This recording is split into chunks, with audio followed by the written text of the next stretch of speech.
She rejected the millionaire and married the gardener, not knowing he was the true heir. Isabella Morgan never imagined that rejecting the wrong man would lead her straight into the arms of the right one. But what she also didn't know was that the humble gardener who captured her heart was hiding the biggest secret of his life. He was the heir to a billion-dollar empire.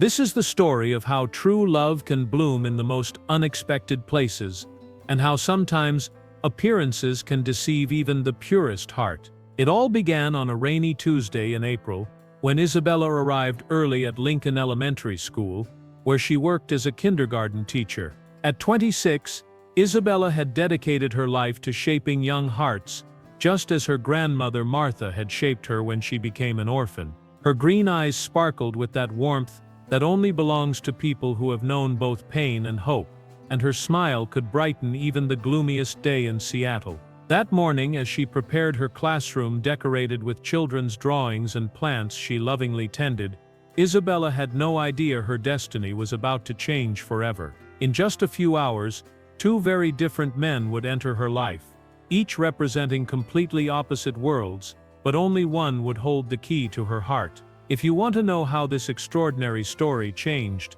not only Isabella's life, but the perception of what true love really means, subscribe so you don't miss a single detail of this incredible journey. The first encounter came in the most unexpected way. Isabella was organizing a small charity fair to raise funds for new books, when a black BMW pulled up in front of the school. Out stepped Richard Vale, a 32-year-old man dressed in a suit that seemed to cost more than Isabella's monthly salary. His perfectly slicked back hair and confident smile gave him the appearance of someone accustomed to getting everything he wanted.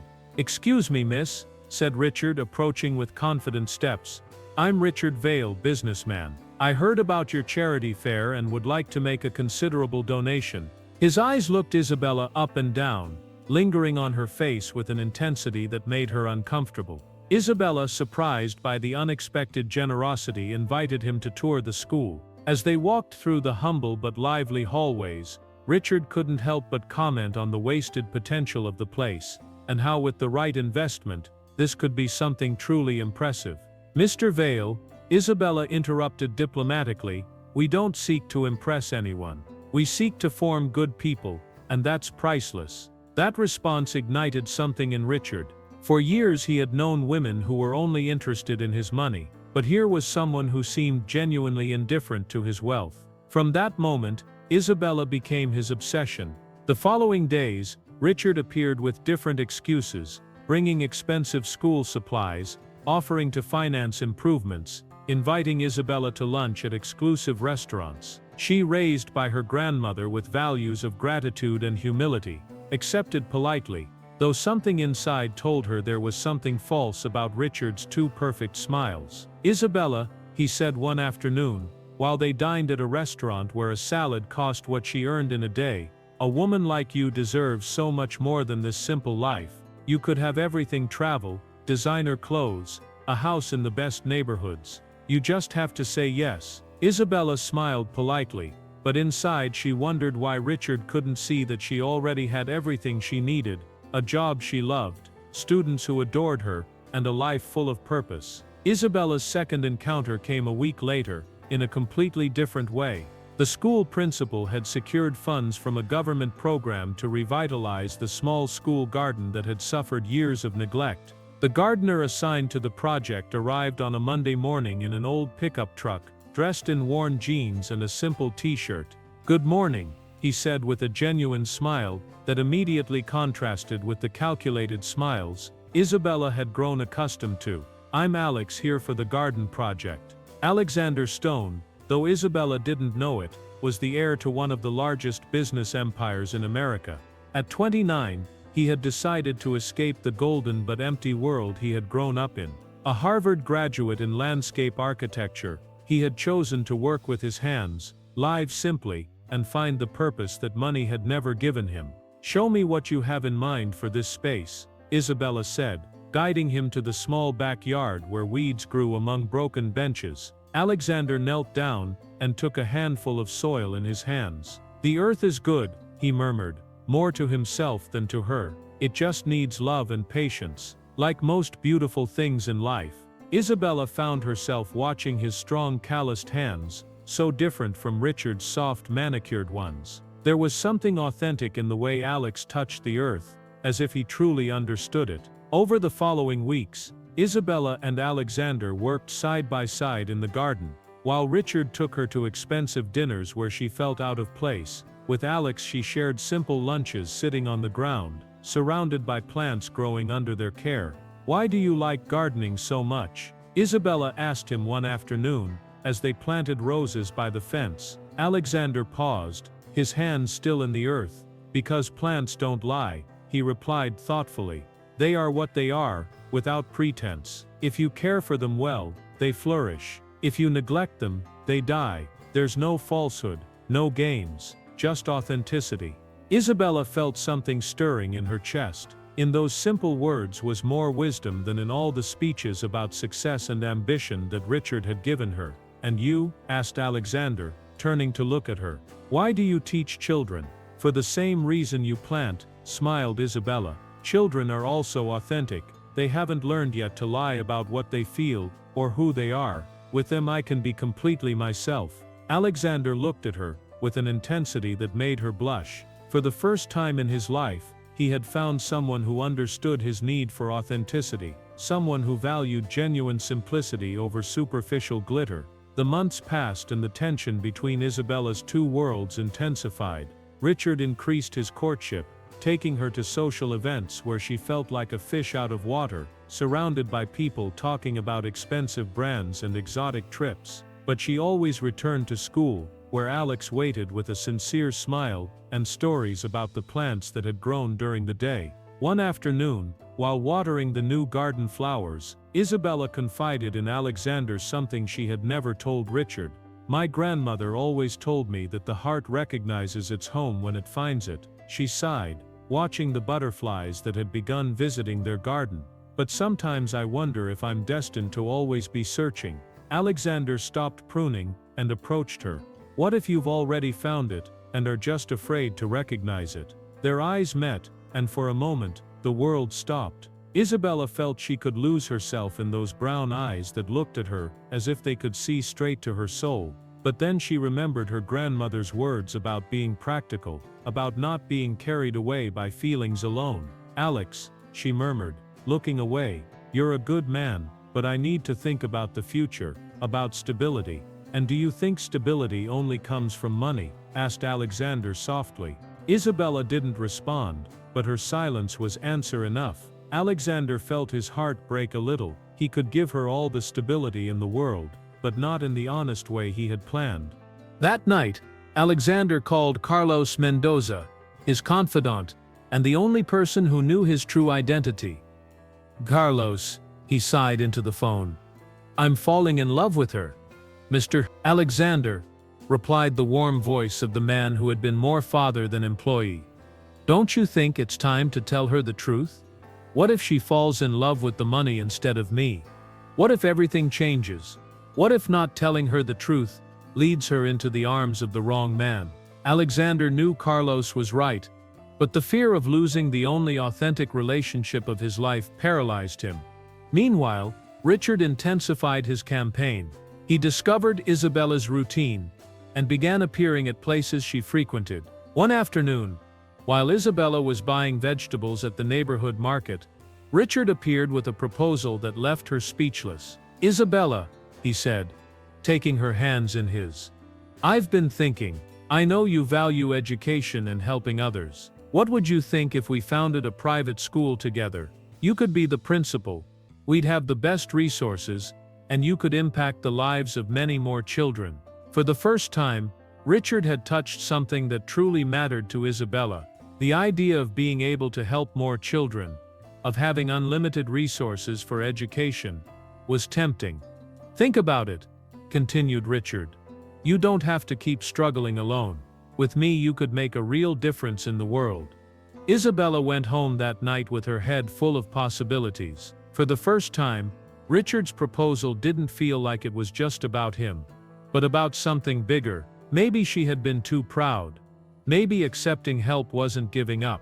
The next day, She found Alexander pruning the rose bushes they had planted together. "Alex," she began hesitantly, "do you think it's wrong to want to do more with your life, to aspire to bigger things?" Alexander felt a knot in his stomach.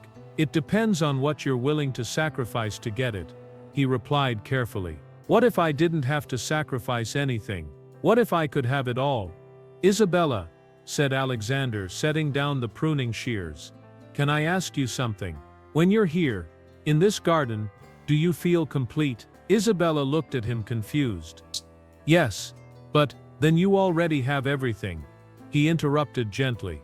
"Everything else is just decoration." But Isabella had planted a seed of doubt in her own mind. That seed grew over the following weeks, fed by Richard's constant reminders about wasted potential and lost opportunities. Have you ever found yourself between two paths so different you didn't know which to choose? Have you felt your heart telling you one thing, but your mind advising another? Tell me in the comments. Do you think Isabella should follow her heart or her head? The pressure reached its peak the day Richard decided to make his final move. He had planned everything meticulously. The location, the timing, the witnesses. Isabella had casually mentioned that she had never been to the Metropolitan Opera House, one of the most famous opera houses in the world, located in New York.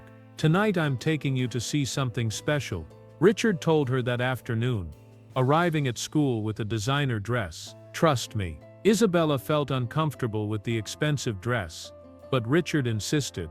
"Tonight is special," he murmured, and something in his tone made her nervous. When they arrived at the Metropolitan Opera House, Isabella was breathless. The majestic architecture, the golden balconies, the perfect acoustics, it was like entering a dream. But her amazement turned to horror when she realized they weren't alone.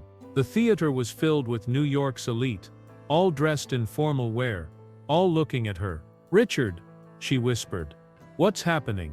Before he could answer, Richard knelt in the center of the stage, under the bright lights, with a velvet box in his hands. "Isabella Morgan," his amplified voice filled the entire theater, "you have transformed my life from the moment I met you. You are the most authentic, most pure, most extraordinary woman I have ever known. I want to spend the rest of my life making you happy." The ring he revealed was dazzling, probably costing more than everything Isabella had earned in her life. Social photographers' cameras flashed, capturing every moment of her shock. "Will you marry me?" Isabella stood paralyzed. Hundreds of eyes watched her, waiting for her answer. Luster paralyzed watched her, waiting for her answer. The social pressure was overwhelming, the moment too public to back down. Her rational mind screamed that this was exactly what she had been looking for: stability, security, the opportunity to do more with her life. "Yes," she whispered, and her voice, amplified by the microphones, filled the theater with deafening applause. But as Richard slipped the ring on her finger, Isabella felt as if she were watching everything from outside her body. There was no joy in her heart, only a sensation of falling into a precipice she could never climb back up. What Isabella didn't know was that among the crowd of event workers, Alexander had been hired to decorate the theater with special floral arrangements for the occasion. From the shadows of the upper balcony, he had witnessed the entire proposal. When he saw Isabella accept, he felt as if his heart had been ripped from his chest. He slipped away silently, without her noticing his presence, taking with him the secret he had planned to reveal to her that very week. The following days passed like a blur for Isabella. Richard took control of everything. The wedding date in 2 months, the venue, the most exclusive cathedral in New York, the guest list, all of New York's social elite. Isabella felt like a spectator in her own life. "Don't worry about anything, my love," Richard constantly told her. "I'll take care of everything. You just have to look beautiful." Isabella tried to maintain her normal routine, returning to school and the garden she had created with Alex. But Alexander had changed. He remained professional and kind, but the warmth had disappeared from his eyes. He worked in silence, avoiding the deep conversations they once shared. "Alex," she tried to approach him one afternoon. "Is everything okay? You seem distant."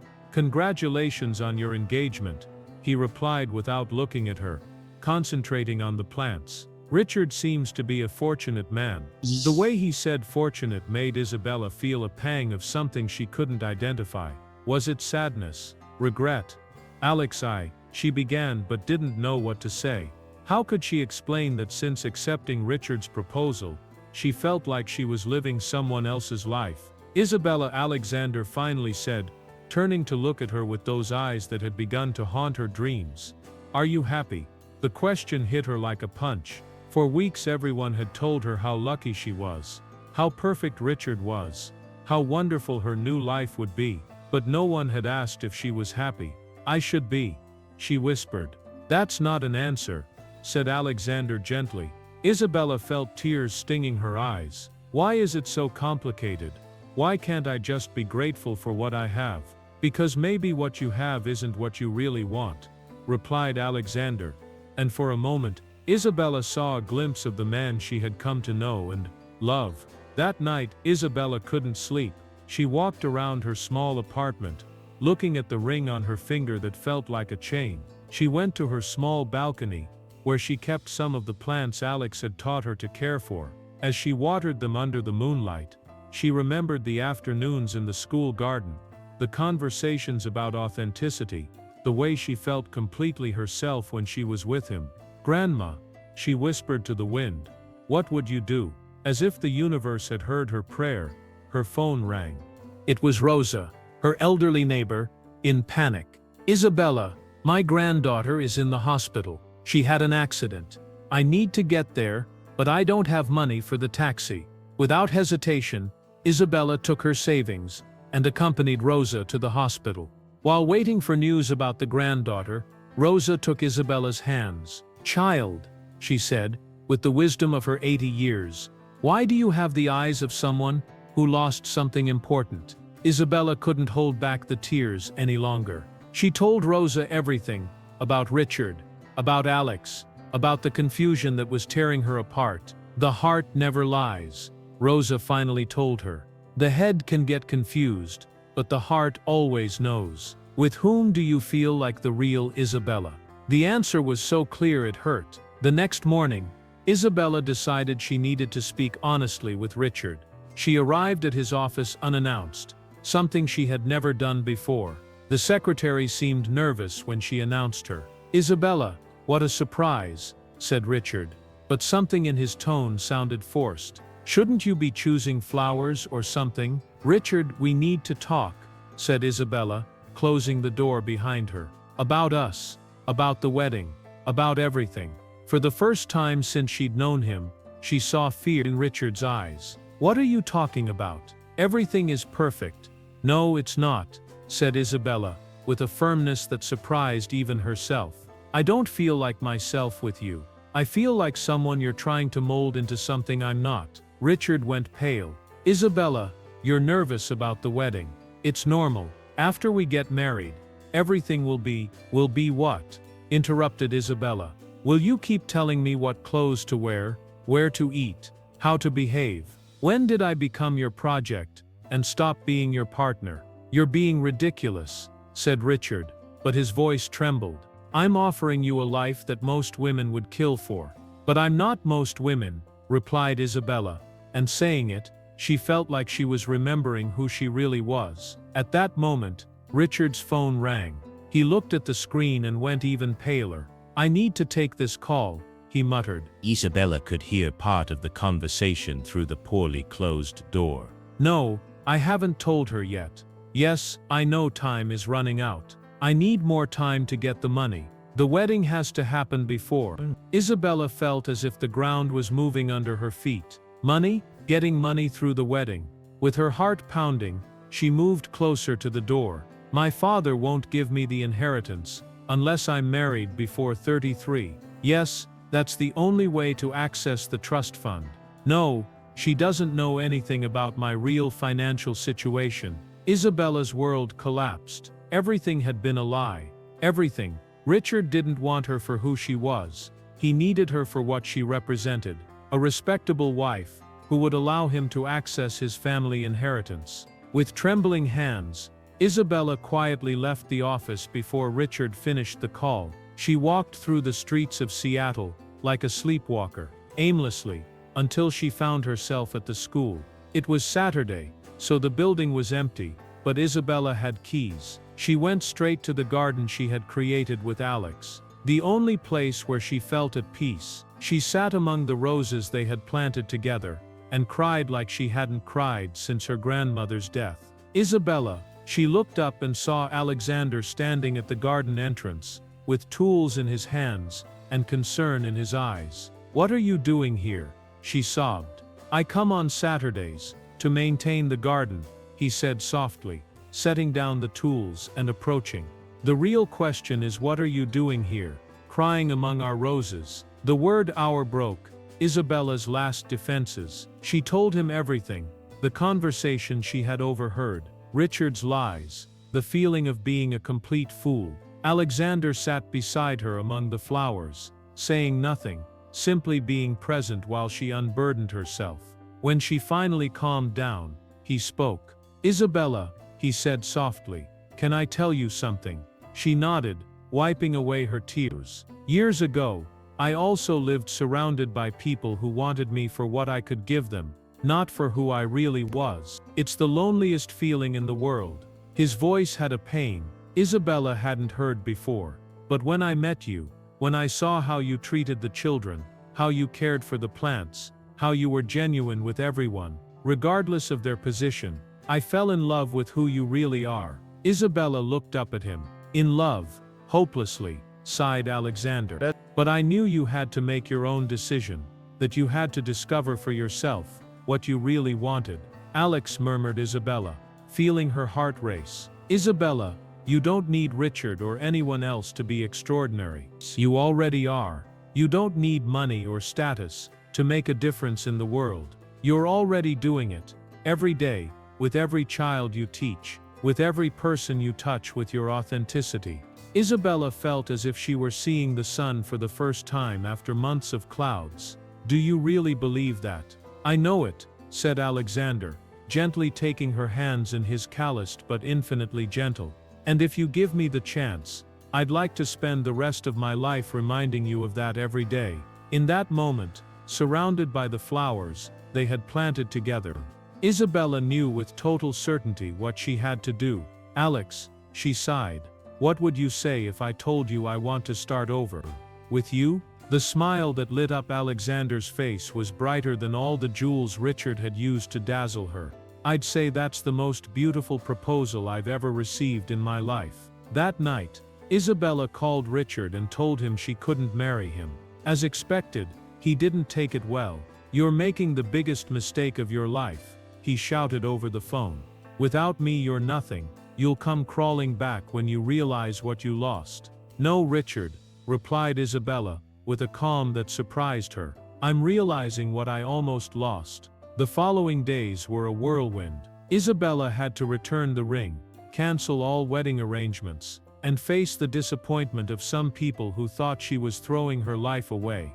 But for the first time in months, she woke up each day wanting to live. Alexander courted her in the most beautiful way, with simple picnics in the park, long walks talking about their dreams, nights watching stars from the school roof. There were no expensive restaurants or extravagant gifts, just two people getting to know the depths of each other's souls. One afternoon, while planting new flowers in an expanded section of the school garden, Alexander took Isabella's dirt-covered hands and looked directly into her eyes. "Isabella," he said with an intensity that made her tremble, "I know you just got out of a complicated relationship. I know you need time, but I can't wait any longer to tell you that I love you. I love you for your laughter, for your passion for teaching, for the way you see beauty in simple things. I love you for who you are, when you think no one is watching." "Alex," whispered Isabella, feeling tears of happiness in her eyes. "I love you too. I think I've loved you since the first day I saw you kneeling in the earth, treating the plants like they were treasures." The kiss they shared among the flowers was soft, tender, full of promises of a future built on truth and authenticity. 3 months later, in a simple ceremony in the same garden they had created together, Isabella and Alexander were married. There were no orchestras or society photographers, just their loved ones. Shirani death refereed. Carlos, whom Isabella had met as Alex's uncle, Rosa and other neighbors, and the school principal officiating the ceremony. Isabella wore a simple dress that had belonged to her grandmother, and Alexander wore the only suit he owned. But when they looked into each other's eyes and exchanged vows they had written themselves, promising to love each other in simplicity and abundance, in fertile soil and difficult terrain, both knew this was true love. If this story is moving you as much as it moves me to tell it, don't forget to hit like to support authentic love stories like this one. The first months of marriage were the happiest of Isabella's life. They lived in a modest apartment, where every corner was filled with plants Alexander cultivated and books Isabella had collected. She continued teaching, and he continued his gardening work, which now included several community projects in schools and community centers. Isabella noticed some curious things about her new husband. He knew extremely rare plant species, spoke of cultivation techniques that seemed advanced for a self-taught gardener, and sometimes received calls that made him speak in a more formal and professional tone. But she was so happy that she didn't question these small inconsistencies. "Alex," she said one night, while they dined in their small kitchen, "don't you think it's strange that we're so happy with so little?" Alexander felt a pang of guilt. "Little? Isabella, I have everything I ever wanted, a woman who loves me for who I am, work that gives me purpose, a real and authentic life. But we don't have savings, we can't travel, we can't afford luxuries. Do you need them?" asked Alexander, studying her face carefully. "No," smiled Isabella. "I was just thinking about what normal people would say. We're not normal people." He kissed her gently. "We're people who found what really matters. But the universe had other plans. Secrets, no matter how well-intentioned, have a life of their own, and Alexander's was about to explode in the most unexpected way. Everything changed one December afternoon. Isabella had developed a fever that wouldn't break, and severe abdominal pain. Alexander, worried, took her to the nearest public hospital, but after hours of waiting, doctors determined she needed emergency surgery, acute appendicitis. "Sir," the doctor told Alexander in the hallway, "your wife needs surgery immediately, but we have a 3-day waiting list for the operating room. We can stabilize her, but 3 days." Alexander felt panic. "Can't you do anything sooner?" "Unless you can pay for private surgery, but that would cost more than most people can." Alexander didn't let the doctor finish. "Do whatever is necessary. Money is no problem, sir. We're talking about almost $50,000, plus post-operative care in a private room." "Whatever is necessary," repeated Alexander firmly. "Transfer my wife to the best private hospital in the city, now." In the next hour, Isabella was transferred by private ambulance to Seattle General Hospital, one of the most exclusive in the city. She was operated on by the best surgeon in the city, and woke up in a private suite that looked more like a 5-star hotel than a hospital. When Isabella opened her eyes, she thought she was dreaming. The room was enormous, with windows overlooking a private garden, elegant furniture, and state-of-the-art medical technology. "Where am I?" she murmured, confused. "In the hospital," replied Alexander, taking her hand but avoiding her gaze. "Alex, this place, how much does it cost to be here?" "Don't worry about that now, just focus on recovering." But Isabella wasn't stupid. When the nurse arrived with medications she recognized as extremely expensive, when she saw the level of personalized attention, when she looked out the window and saw the impeccably maintained gardens, she knew she was in one of the most exclusive hospitals in the city. "Alex," she said firmly, "I need you to tell me the truth. How are we paying for this?" Alexander went pale. For 3 days he had been postponing this conversation, hoping Isabella would be discharged before she asked questions. But the look in her eyes told him there was no escape. "Isabella, did you take out a loan? Are we going to be in debt for life, because of my surgery?" Her eyes filled with tears. "Why didn't you take me to a public hospital? We could have waited. I couldn't risk your life," said Alexander desperately. "But how are we going to pay for this? Alex, we're working people. We're not rich." The silence that followed was deafening. Alexander sat on the edge of the bed, his head in his hands. "Isabella," he finally murmured, "there's something I have to tell you." something I should have told you long ago. What? Isabella felt fear in her stomach. Alexander raised his head and looked directly into her eyes. My full name is Alexander Stone. Stone as in Stone Corporation, the real estate and technology development company. I'm the heir.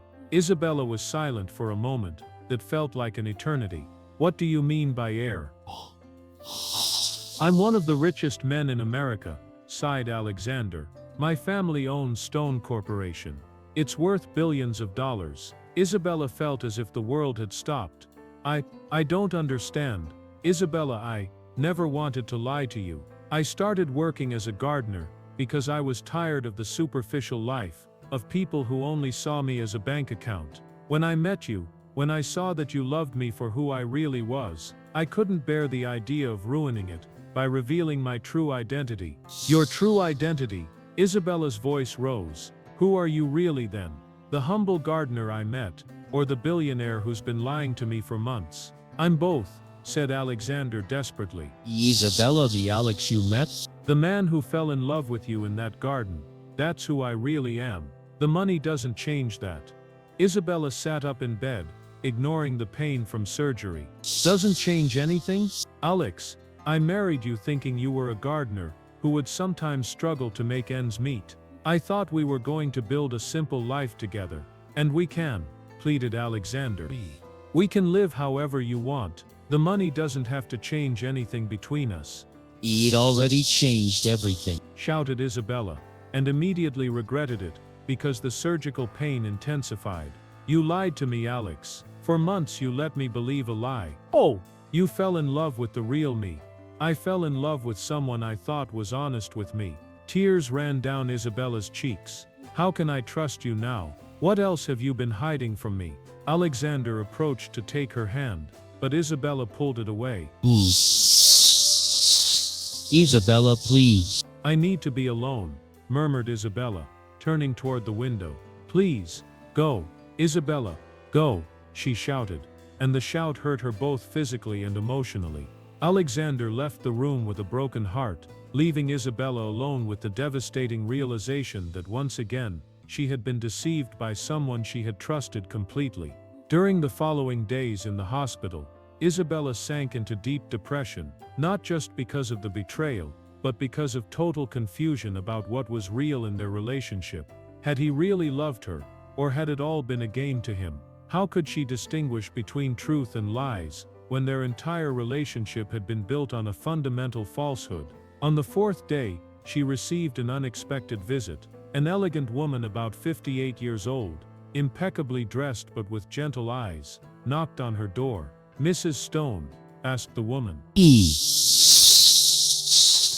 I'm Isabella Morgan, she replied firmly. Who are you? I'm Helen Stone, said the woman, entering with permission. Alexander's mother. Isabella tensed immediately.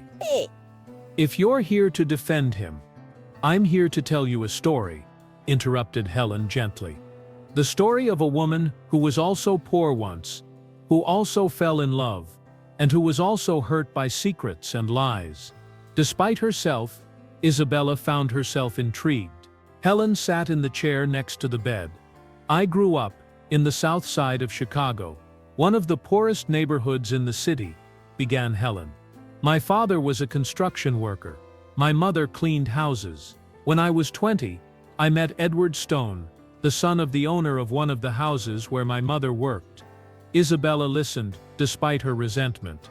Edward fell in love with me, but his family was vehemently opposed. To be with me, he gave up his inheritance, and we lived in poverty for 5 years. They were the happiest years of my life. Helen smiled nostalgically. But eventually, family pressure and economic difficulties became too much. Edward returned to his family, and I was left alone and pregnant. Pregnant with Alexander, yes, but the story doesn't end there. When Alexander was 5, Edward's father died, and he inherited everything. The first thing he did was look for me. He asked me to marry him, and I did. But by then I had changed. Poverty, humiliation, rejection from his family had hardened me. Helen looked out the window before continuing.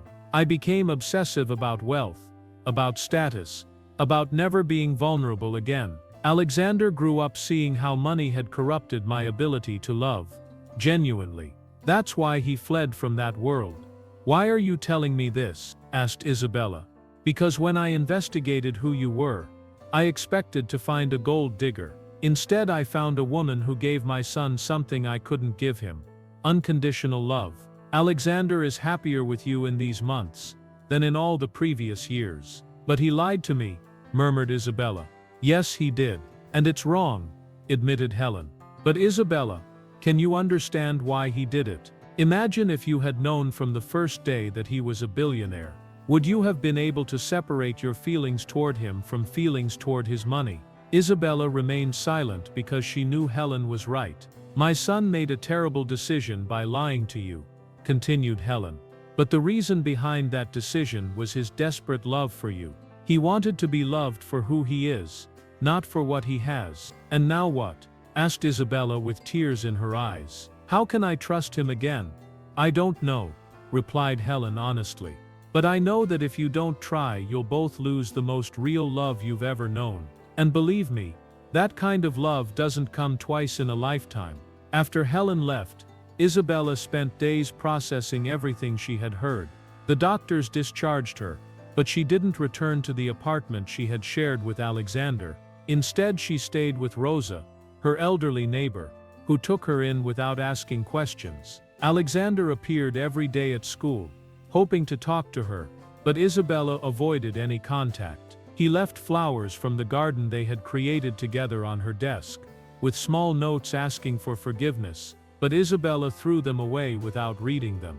One afternoon, 2 weeks after leaving the hospital, Isabella was grading tests when Carlos, Alex's uncle, appeared in her classroom. Mrs. Isabella, he said respectfully, could I speak with you? If you're here on Alex's behalf, I'm here on behalf of a man who hasn't slept in 2 weeks, who hasn't eaten properly, and who's destroying himself because he believes he lost the love of his life, interrupted Carlos gently. Isabella looked up from the tests. What do you want me to do? Act like nothing happened? I want you to know the complete truth, said Carlos, sitting down without invitation. Alexander has given me permission to tell you everything. For the next hour, Carlos told her the complete story, how Alexander had grown up surrounded by false people, how he had been repeatedly hurt by women who only wanted his money, how he had made the decision to live as a gardener to find authenticity. Mrs. Isabella, concluded Carlos, I've worked for the Stone family for 20 years. I've seen Alexander with dozens of women who knew his true identity from day one. None of them really loved him. But you transformed him. You restored his faith in true love. Then why didn't he tell me the truth once he knew I loved him? Asked Isabella. Because he was afraid, replied Carlos simply. Afraid that everything would change. Afraid of losing the only authentic relationship of his life. It was a cowardly decision, but born of love, not malicious deception.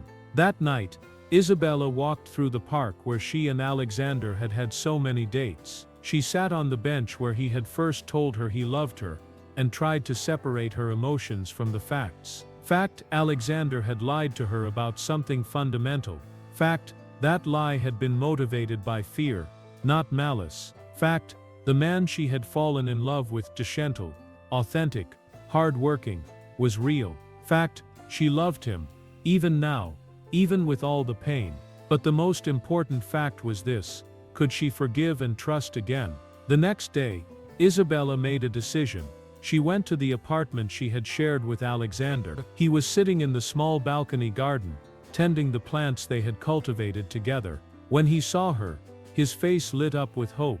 Isabella, he stood up immediately. Alex, she said firmly, I need you to answer a question, and I need you to tell me the absolute truth. Anything. If you had told me the truth from the beginning, do you think I would have fallen in love with you the same way? Alexander considered the question carefully. Honestly, I don't know. Maybe not. Maybe you would have been too intimidated. Or maybe you would have doubted my motives. Maybe we never would have had the chance to really get to know each other. That's an honest answer, admitted Isabella. Now tell me, is the Alex I fell in love with, the gentle and authentic gardener, real? He's the most real version of myself, replied Alexander without hesitation. More real than I had been in years before meeting you. Isabella approached and touched one of the plants they had cared for together. What if I tell you I want to try again, but with conditions? Alexander's heart leaped. Any conditions? First, no more lies. Never again about anything, no matter how small. Promised. Second, I don't want your money. I want us to find a way to live on my resources, not yours. Alexander frowned. Isabella, that's practically impossible. I have responsibilities with the company. Then find a way to fulfill those responsibilities without the money changing our daily life, interrupted Isabella. I want the Alex I fell in love with to continue being who you are when you're with me. And the third condition, Isabella approached and took his hands in hers, that you prove to me that I can trust you again, not with words, but with actions. Every day, Alexander knelt in front of her, right there among the plants in their small garden. Isabella Morgenstone, would you give me the chance to spend the rest of my life proving to you that you're the most important thing I have? Tears ran down Isabella's cheeks, but this time they were tears of hope. Yes, she whispered. But we're starting slowly. The following months were about rebuilding. Alexander maintained his work as a gardener, managing his business responsibilities discreetly through Carlos and virtual meetings. They lived on Isabella's salary, and although it was sometimes difficult, both found a strange joy in the forced simplicity. Isabella slowly began to know Alexander's other world. She met Helen properly, developing an unexpected friendship with the woman who had gone through similar experiences. She visited Stone Corporation's offices, where she saw Alexander in his business element, and was surprised at how natural he looked leading. You know what's strangest? Isabella told him one night while they dined in their small kitchen. What? That I fell in love with the gardener, but I respect the businessman. They're the same person, but expressed differently. Alexander smiled. Does that bother you? At first it did, admitted Isabella. But now I understand that people can be complex. You need both aspects to be complete. 6 months after the reconciliation, Alexander took Isabella to a special place, an enormous piece of land on the outskirts of Seattle that he had bought years before, but never developed. What do you think about building something together here? He asked, taking her hand as they walked across the green terrain. What kind of something? An educational center. Public schools with the best resources, community gardens where families can learn to grow their own food, free art and music programs. Everything you've always dreamed of doing in education, but without budget limitations. Isabella was breathless. Alex, that would cost millions. I have millions, smiled Alexander. But more importantly, I have someone who knows exactly how to use them to make a real difference. Isabella walked across the terrain, imagining classrooms full of happy children, gardens where entire families learned together, spaces where education wasn't a privilege but a right. For the first time, she could see how Alexander's wealth could be a tool for good, not a barrier between them. Would you be the principal? Asked Alexander. Would we be co-principals? Countered Isabella. We'd be partners in everything, promised Alexander, kissing her softly. As they planned their project together, Isabella realized she had found the perfect way to combine their two worlds, the authentic and simple love they shared, with the resources to make a real impact in the world. You know what? She told Alexander one afternoon, while reviewing architectural plans. What? I'm glad you lied. Alexander looked at her surprised. Really? If you had told me the truth from the beginning, maybe we never would have gotten here. Maybe I would have been too intimidated, or maybe I would have doubted my own feelings. The path was painful, but it led us exactly where we needed to be. And where is that? Isabella looked around their temporary office, full of plans for their educational center, then looked at the man who had fought so hard to win and re-win her heart. Here, she smiled. Two people who love each other for who they really are, working together to create something bigger than themselves. A year later, the Morgenstone Educational Center opened its doors. Isabella had insisted her name come first, not out of pride, but because her educational vision was the heart of the project. The opening ceremony was simple but moving, with students from her old school singing, neighborhood residents attending, and Helen Stone crying with pride seeing what her son and daughter-in-law had built together. That night, in their new modest but comfortable house, built in a corner of the educational center grounds, Isabella and Alexander sat on their porch surrounded by the most beautiful garden they had created so far. "Do you ever regret it?" asked Alexander, taking Isabella's hand. "Regret what?" "Not choosing the simple life Richard promised you, not settling for something easier." Isabella laughed. "Alex, do you think this is more complicated than simple?" Alexander looked around, his wife reading under the porch light, the sound of children playing in the distance in the educational center courtyards, the aroma of flowers they had planted together. "You're right," he smiled. "This is the simplest thing in the world. It's just true love put into action." Isabella snuggled against him.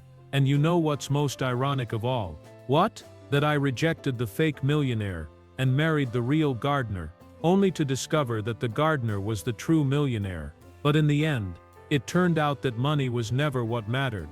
So what was important?" Isabella lifted her head to look directly into his eyes. "That you found a way to be completely authentic with me. That I found a way to love you completely. And that together, we found a way to use everything we have.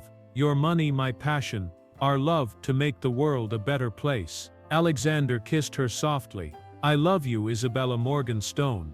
"And I love you, Alexander Stone," she replied. "The gardener, and the businessman, the man who kneels in the earth and the one who leads empires. I love you complete." As the stars appeared over Seattle, Isabella reflected on the strange journey her life had taken. She had started looking for stability, and found adventure. She had sought simplicity, and found beautiful complexity. She had sought honesty, and found that sometimes lies, when born from love, can lead to deeper truths. But above all, she had learned that true love isn't about external circumstances, wealth or poverty, simplicity or complexity. It's about finding someone who sees your soul and decides to love it completely, no matter what else comes with the package. And as Alexander held her on their porch, surrounded by the garden they had created, and the future they were building together, Isabella knew she had found exactly that, a love that was real, authentic, and more valuable than all the millions in the world. Because in the end, she had discovered that the true heir wasn't the one who inherited money, but the one who inherited the wisdom to use everything they had, wealth, talent, love, to create something beautiful in the world. And that was a legacy they could both pass on to future generations, not through bank accounts, but through every life they touched in their educational center, every garden they taught to cultivate, and every example they gave of what it means to truly love. The story of Isabella and Alexander became legend in their neighborhood, the teacher who rejected the fake millionaire for the real gardener, only to discover that the gardener was the true millionaire. But for them, it wasn't a story about money or social status. It was a story about the courage to be authentic in a world that rewards falsehood, about the wisdom to choose love over convenience, and about the transformative power of two people who decide to build something beautiful together. And every night, as they fell asleep in their simple house surrounded by the most beautiful garden in Seattle, both knew they had found the greatest wealth of all, a love that was completely, perfectly, authentically real.